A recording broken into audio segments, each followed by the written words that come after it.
I think there's no doubt that the annual debate is incredibly valuable to Africa. I mean, we need to develop there, we need investment. So the chance to bring together so many decision makers and investors, it's a fantastic opportunity. At Invest Africa, we are passionate believers in the importance of the private sector playing its role in Africa's economic development, and hence the annual debate.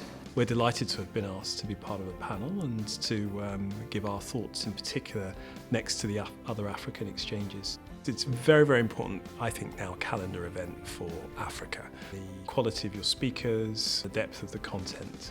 And I think one of the things that has struck me with this particular event is that again, hasn't changed over many, many years. It's the only event, annual debate, where people don't leave the room for B2B meetings. It feels like a family.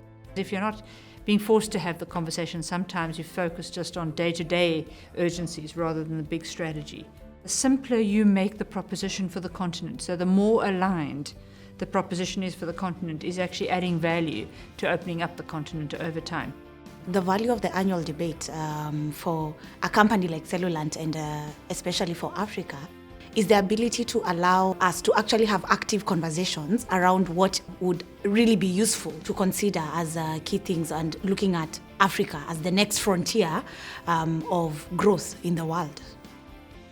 It's going back home to our individual countries, working with the stakeholders in the public and private sector, and actually driving these things that have been talked about throughout the process of the debate. The future opportunity to be able to produce is in the continent. Africa, in our view, is one of the most stable regions in the world. Investors are looking for new opportunities to invest, and hence Africa seems to be coming quite highly on everybody's agenda right now as a potential new opportunity to be investing in. It's hard to ignore Africa. It's 1.2 billion people, projected to more than double to 2.5 billion people by 2050. Invest Africa is such an important strategic partner because we're trying to do the same thing. We're looking to align our efforts to really drive investment into the African continent so that through that investment we're able to see more economic growth, we're able to see the jobs created that we all want to see, and sustainable and mutual prosperity. You seem to attract the right decision makers, an extremely diverse group of people, both people outside of Africa and inside of Africa. And I don't know who chooses your topics, but they seem to be chosen very well.